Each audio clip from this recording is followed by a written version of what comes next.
करते करते करते करते करते श्रावण का महीना आ जाए और श्रावण के महीने में अगर मान लो भूल से भी शिवरात्रि पड़ जाए, भूलवश भी शिवरात्रि पड़ जाए, और यदि प्रथम पहर के पूजन में पार्वती अगर एक शिव की आराधना करते करते भगवान शंकर के नाम को पुकारती हुई शिव की पूजन कर ले, शिव की पूजन आराधना कर ले, भूलवश भी श्रावण के महीने की शिवरात्रि पर भूलवश भी अगर पूजन कर ले, तो फिर वो पार्वती जो पूर्व का उसका अंदर जो सती के समय का अपमान भरा हुआ था वो सब भूलवश भूल जाएगी और पार्वती शंकर की आराधना में इतनी डूब जाएगी कि शिव उसको दर्शन देने के लिए आ ही।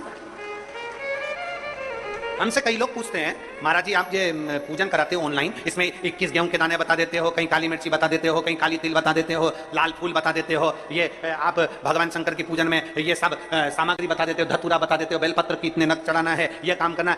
एक एक चीज, एक एक शब्द पुराणों में से कहीं ना कहीं से उस कथा में से लिए गए हैं, उस कथा के अनुसार आपको वर्णित किया जाए।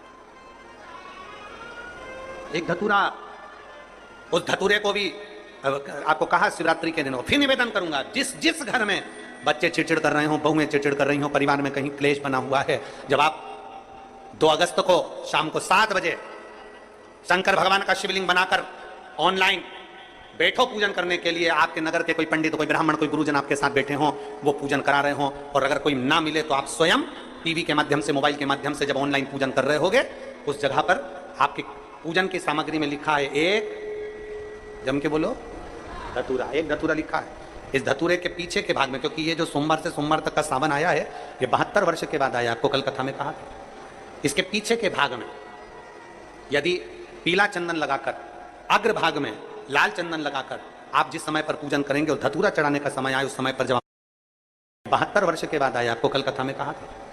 इसके पीछे के भाग में यदि पीला चंदन लगाकर, अग्र भाग में लाल चंदन लगाकर आप जिस समय पर पूजन करेंगे और धतूरा चढ़ाने का समय आए, उस समय पर जब आप समर्पित करेंगे, तो ये भाव से समर्पित करें कि हमारे घर में जो क्लेश है वो समाप्त करें भोलेनाथ, और श्री शिवाय नमस्तुभ्यम बोलकर वो धतूरा भगवान देवादिदेव महादेव को समर्पित करिए। उसका फल फिर हमें बताना कि उसका फायदा मिला कि नहीं मिला। एक धतूरा, एक बेलपत्र का भी फल, एक लोटे जल का भी फल, ये जो सोमवार से सोमवार तक का जो सावन है, इसका एक बूंद जल का भी महत्व शिव महापुराण की कथा करते हैं।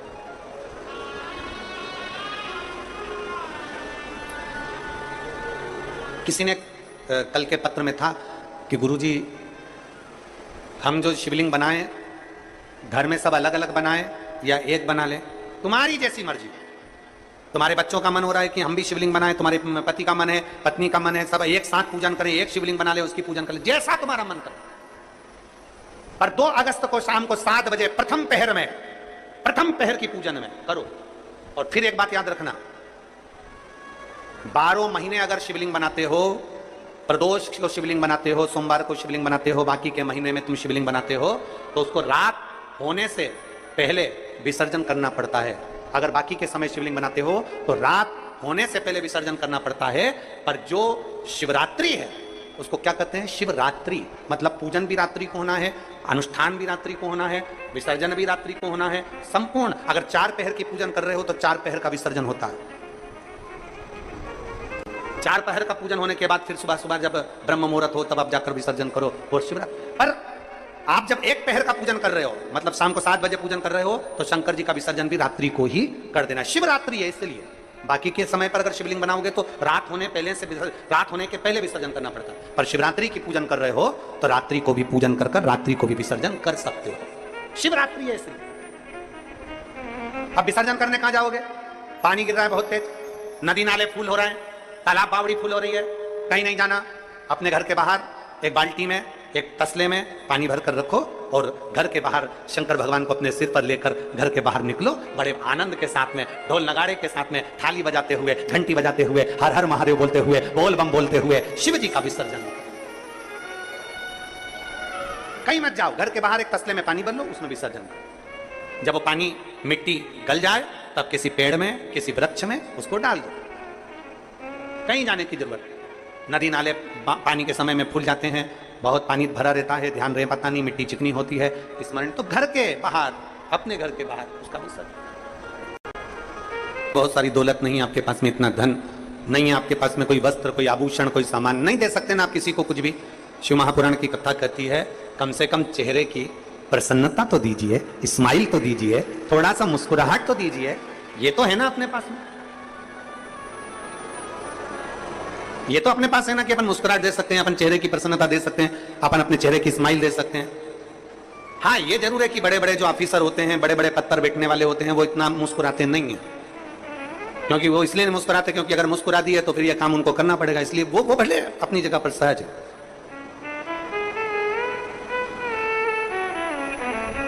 पर शिव कथा कर रही है, भगवान शंकर का संवाद कर रहा है, शिव महापुराण की कथा कर रही है, भगवान शंकर का चरित्र कर रहा है। आप कुछ नहीं दे सकते, प्रसन्नता दीजिए। हम तो यहां तक कहते हैं कि दुनिया के लोग अन्न दान कर रहे हैं, वस्त्र दान कर रहे हैं, कन्या दान कर रहे हैं, मुद्रा दान कर रहे हैं, स्वर्ण दान कर रहे हैं, कोई वस्त्र दान कर रहा है। हम आपसे निवेदन करेंगे, आपके पास में कुछ नहीं है तो भगवान शंकर का नाम श्री शिवाय नमस्तुभ्यम का दान भी करना प्रारंभ करिए। ये मंत्र का दान करिए, ये स्तुति का दान करिए, पंचाक्षर मंत्र दीजिए, नमः शिवाय, षडाक्षर मंत्र दीजिए, ओम नमः शिवाय।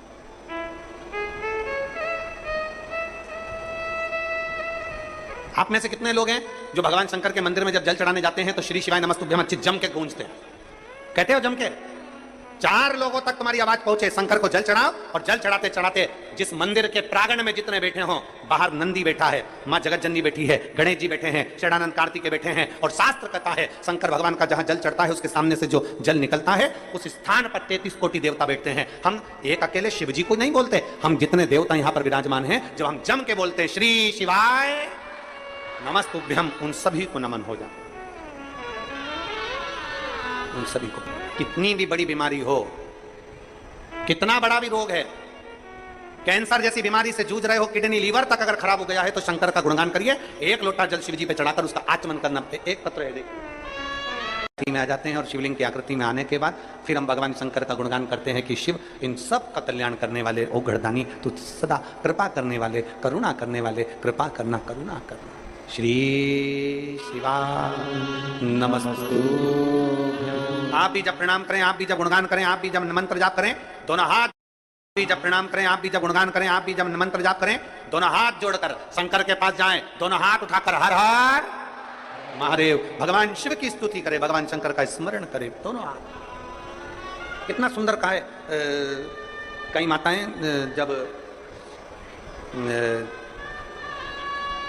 माताएं जब जल चढ़ाती हैं तो एक हाथ से तो जल चढ़ाती रहती है, दूसरे हाथ से भगवान को घसती रहती है। शिव महापुराण की कथा कहती है पहले जल चढ़ा लो, फिर थोड़ा सा घस लो दोनों हाथों से, फिर वापिस जल चढ़ा लो। दोनों हाथों का प्रयोग करिए, दोनों हाथों का प्रयोग करिए। जहां शंकर है वहां कैसा भी, कितना भी दुख आए, कितना भी कष्ट आए, कितनी भी तकलीफ आए, शिव उसको संभाल ले। जहां शिव नहीं है वहां फिर जीव धक्के बहुत खाता है। जहां शंकर नहीं है फिर जीव धक्के खाता।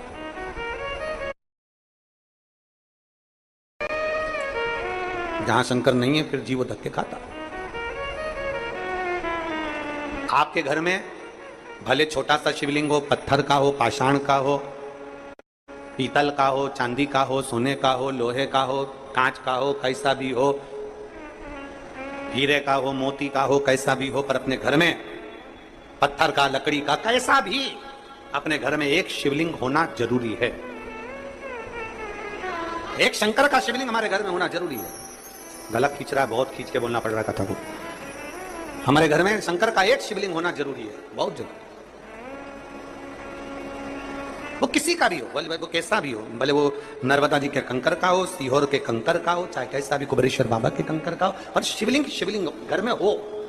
कभी यह मत सोचना कि आप बहुत छोटे हो, कभी यह मत सोचना कि आप बहुत गरीब हो, कभी यह मत सोचना कि आप कुछ नहीं कर सकते, कभी यह मत सोचना कि आप बहुत छोटे हो, मेरी कोई कीमत ही नहीं है। जिसकी कोई कीमत नहीं होती, अगर वो शंकर पर 1 लोटा जल चढ़ाने लगे तो वो भी कीमत वाला हो जाता है। बस इतना निवेदन जरूर है। भगवान ने शरीर पूरा दिया है, भगवान ने शरीर पूरा दिया है तो राम राम भी पूरी करा करो। शरीर पूरा दिया है तो भजन भी पूरा किया करो। शरीर पूरा दिया है तो भक्ति भी पूरी किया करो। आदि भक्ति हमारे सनातन धर्म की पहचान नहीं है। आदि भक्ति हमारे सनातन धर्म की पहचान नहीं है। आधा राम राम हमारी सनातन धर्म की पहचान नहीं है। शरीर पूरा दिया, हाथ पूरे दिए, तो राम राम भी दोनों हाथ जोड़कर करना चाहिए। ये सनातन धर्म का नियम है, ये सनातन धर्म की पहचान है। एक हाथ से राम राम करना, एक हाथ से राम बोलना, या एक हाथ का प्रयोग भगवान की भक्ति में करना श्रेष्ठता नहीं है। एक हाथ का प्रयोग दूसरे धर्म में होता है, एक हाथ का प्रयोग दूसरे धर्म में होता है। हमारे सनातन धर्म में एक हाथ का प्रयोग नहीं होता, हमारे सनातन धर्म में दो हाथ का प्रयोग होता है। राम राम साहब, प्रणाम करें एक हाथ से नहीं, हाथ जोड़कर करें। ये भारतीय सभ्यता, संस्कृति और मेरे भारत की निशानी। एक हाथ से प्रणाम नहीं। तो वो धतूरा देखा है आप लोगों ने? जम के बोलो जरा, देखा है सबने? धतूरा, धतूरे में पीछे जो डंडी होती है वो थोड़ी सी मुड़ी होती है, हल्की सी मुड़ी होगी डंडी, हल्की सी मुड़ी हुई डंडी। जो प्रसंग आप और हम श्रवण कर रहे हैं वही प्रसंग यहां चल रहा है। ये धतूरा जैसे देखिए। अब ये धतूरा, धतूरे की जो डंडी है, ये डंडी एकदम सीधी नहीं रहती है। डंडी हमेशा, कोई भी धतूरा होगा, धतूरे की डंडी थोड़ी सी मुड़ी हुई होगी, थोड़ी सी मुड़ी रहती है। प्रत्येक धतूरे की डंडी मुड़ी रहती है। अब आप अपने बच्चों को समझा रहे हो, इसका क्रोध कम नहीं हो रहा, मैंने समझा दिया, ज्ञान दे दिया, पिताजी ने समझाया, दादा समझाया, दादी समझाई, अपने घर के संस्कार अच्छे हैं, अपने घर में कोई गुस्सा करने वाला नहीं है, अपने घर में सब प्रेम करने वाले हैं, सब आदर करने वाले हैं, सब सत्कार करने वाले हैं। उसके बाद भी अगर बच्चे क्रोध में डूबे हुए हैं तो ये इनके इस जन्म का नहीं है, ये उस जन्म का है। जैसे माता पार्वती जी, पार्वती जी छोटी सी अवस्था धारण करती है, 5 वर्ष की अवस्था में माता पार्वती जी आती हैं। हर थोड़े दिन में माता पार्वती जी को क्रोध आ जाता है, इतना तेज क्रोध आता है माता पार्वती, जो सामान हाथ में आया वो फेंक दे। इतना क्रोध मां का। माना जगत जननी हो, मां दुर्गा हो, भवानी हो, अष्टभुजा धात्री हो, पर मां जब एक बड़ी हो जाओ तब क्रोध करो तो चल जा, पर छोटी सी अवस्था में क्रोध आ, एक चिंता का विषय पड़ गया। हिमालय राज की रातों की नींद उड़ गई, मां मेनावती की रातों की नींद उड़ गई। हमारी बेटी पार्वती को हुआ क्या है, थोड़े दिन अच्छी रहती है, 2-4 दिन अच्छी रहती है, 2-4 दिन में क्रोध कर जाती है। इतना क्रोध करती है कि वस्तु फेंक देती है। इतना क्रोध मां पार्वती का, बड़ा चिंता का विषय पड़ गया। बड़ा आज हिमालय राज का मन बड़ा दुखी था। हिमालय राज जी मन दुखी था तो हिमालय राज आज अपने नगर से बाहर निकल गए। बाहर निकले, थोड़ा सा मन को थोड़ा सा संभालने के लिए बाहर निकल, मन को संभाल। बड़े दुखी थे हिमालय राज, आज बड़े दुखी चल दिए, मन दुखी था। कई बार बच्चों का चिड़चिड़पन देखकर, कई बार बच्चों की हालत देखकर, बच्चों का क्रोध देखकर माँ की तो आदत हो जाती है। माँ तो रोज घर में रहती है, 24 घंटे रहती है, तो माता को तो मालूम है कि बच्चे की स्थिति क्या है, बच्चा क्या कर रहा है, बच्चे की स्थिति क्या है, बच्चा क्यों चिड़चिड़ कर रहा है, माँ को मालूम है। पर पिता ऑफिस जाने वाला, पिता नौकरी करने वाला, पिता दुकान पर रहने वाला, संडे के दिन घर पर रहा, मंडे के दिन घर पर रहा, छुट्टी वाले दिन घर पर रहा, जिस दिन वो घर पर रहता है और बच्चों की ऐसी हालत देखता है, चिड़चिड़पन देखता है, गुस्सा देखता है, क्रोध देखता है, तो पिता को क्रोध आ जाता है। पिता का मन दुखता है, पिता का हृदय दुखता है, पिता का दिल रोता है कि मेरे घर में मेरी पत्नी अच्छी है, हमारे संस्कार अच्छे हैं, मेरे माता पिता अच्छे हैं, मेरे भाई बंधु अच्छे हैं, फिर ये बच्चों में ये गुण कहां से आ रहा है? स्कूल अच्छा है, टीचर अच्छे हैं, फिर बच्चों में ये चिड़चिड़पन कहां से आ रहा है, ये गुस्सा कहां से, ये कहां से आया? आज हिमालय राज के नैनों में जल भर गया। मेरी बेटी पार्वती, और मेरी बेटी पार्वती जी की ये दशा, मेरी बेटी पार्वती की ये दशा, नैनों में जल भर गया। हिमालय राज बाहर निकल गए, आज भवन से बाहर निकले हिमालय। बहुत बहुत साधु था। इस कथा को जनमानस तक इसका स्मरण जरूर होना चाहिए। हिमालय राज, सामने से तुमरुका जी आ रहे हैं, घोड़े का मुख लगाए, हाथ में वीणा रखी है, एक हाथ में करताल है। नारद जी का जैसा स्वरूप होता है वैसे ही तुमरुका जी का स्वरूप है। घोड़े का मुख लगाए, हाथ में वीणा है, एक हाथ में करताल है, और तुमरुका जी भगवान का नाम लेते लेते चले आ, चले आ।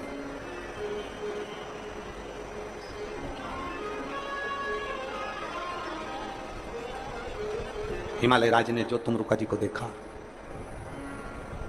तुमरुका जी को देखते ही हिमालय राज ने तुरंत उसी समय, उसी पल, उसी घड़ी दुनिया के किसी व्यक्ति में ताकत नहीं है आपको झुका दे।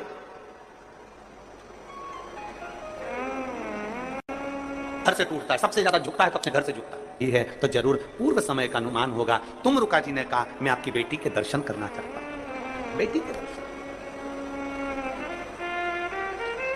नमस्तुभ्यं, उनके मुख से शिव नाम निकलता है। जिसके मुख से शिव नाम निकलता है उसको, जिसके हाथ से शंकर जी को एक लोटा जल चढ़ता है उसको जब भी तकलीफ आती है तो दुख की घड़ी क्षण उस व्यक्ति को पहले महसूस होने लगता है। घर में कई जीजियां ऐसी हैं, कई माताएं ऐसी हैं, कई जीजा प्रणाम करा था, बहनों ने अपमान करा था, भाइयों ने अपमान करा था, परिवार वालों ने अपमान करा था, वो अपमान सती के दिल में भर गया था। वो अपमान आज तक सती के दिल में है और ये अगला जन्म ले ली, वो अपमान आज तक भूल नहीं पाई है, इसलिए चिड़चिड़ कर जाती है। निवेदन करेंगे मेरे भोलेनाथ से, सावन का महीना है, आप भी निवेदन करिएगा, बाबा किसी स्त्री की गोद खाली ना रहे और किसी पुरुष की जेब खाली ना रहे। स्त्री की गोद खाली रहती है तो उसको बहुत सुनना पड़ता है, और जिस पुरुष की जेब खाली रहती है ना, पत्नी कहती है बच्चों के लिए कुछ लेकर आओ, रिश्तेदार आ रहे हैं कुछ लेकर आओ, उसकी जेब खाली रहती है ना, तो उससे पूछो सारी दुनिया में ठोकर खाना पड़ती है उस व्यक्ति को, सारी करवा लो, वहां ये करवा लो, जाओ वो डॉक्टर अच्छे हैं वहां जाओ, वो अच्छे हैं वहां जाओ, सारी दुनिया में धक्के खाते खाते जब आखिरी में परास्त हो जाती है तब दुनिया के लोग कोसना चालू करते हैं, ये तो है ही। बाबा किसी स्त्री की गोद खाली ना रहे, और मेरे बाबा ने दिया। एक एक कथा में, अगर आप ये सारे पत्र हम नहीं पढ़ पाते, एक एक कथा में से आप इन पत्रों को यहीं छोड़कर जाते हैं, उन पत्रों में से अगर आप पत्र निकालेंगे तो आप देखेंगे किसी को मेरे बाबा ने खाली नहीं छोड़ा। स्त्री को संतान 24, 25, 30 साल बाद भी दी है, 15 साल बाद भी दी है, और बाबा ने जेब भी खाली नहीं रखी। वो बैठ जाना, क्या तुम्हें सुकून मिलेगा? नहीं, कहीं पांव गड़ रहा है, कहीं हाथ गड़ रहा है, कोई कम्बल नहीं, कोई बिछाने का नहीं, ठंड पड़ रही है, पानी गिर रहा है, पानी बरस रहा है, खुले में बैठे हैं। बैकुंठ में दरवाजे हो सकते हैं, ब्रह्मलोक में दरवाजे हो सकते हैं, इंद्रलोक में दरवाजे हो सकते हैं, सारे लोक में दरवाजे हो सकते हैं, पर शंकर जी के मंदिर में, शंकर के शिवालय में, शंकर जहां बैठते हैं कैलाश में, वहां दरवाजे नहीं है। वो सीख देते हैं कि अपने कर्म से, जितनी बहनें थी माता सती की, जितनी बहन, एक भी बहन प्रेम से नहीं मिली, एक भी बहन प्रेम से नहीं मिली, एक भी बहन। सती मैया के जितने भाई थे कोई प्रेम से नहीं मिलता, रिश्तेदार थे, चाचा काका बुआ फूफा सब, कोई नहीं मिलता। पिता तक प्रेम से नहीं मिलते, माता सती के पिता भी प्रेम से नहीं मिलते, वो प्रेम से नहीं मिलते, स्नेहवश नहीं मिल रहा। केवल एक मां है जो प्रेम से मिली है। बहुत बहुत ध्यान देना, क्यों? कारण केवल एक था, सती मैया की जितनी बहनें थी, कोई चंद्र से बिहाई थी, कोई कहीं भी आई थी, कोई कामदेव से बिहाई थी, सब अच्छी अच्छी जगह पर भी आई थी, सबके घर में वैभव था, सबके घर में धन था, सबके घर में दौलत थी, सबके घर में संपदा थी। में रिश्तों में, समय में, ये जो हम बैठते हैं, ये बैठने पर 3 छलांग लगाने का समय आता है। बचपन में हम भगवान के चरणों में जाकर छलांग लगा लें, बन सके तो जवानी में भगवान के चरणों में छलांग लगा लें, जवानी में नहीं लगा पाए तो अधेड़ी में भगवान के चरणों में छलांग लगा लें, और अगर 3 बार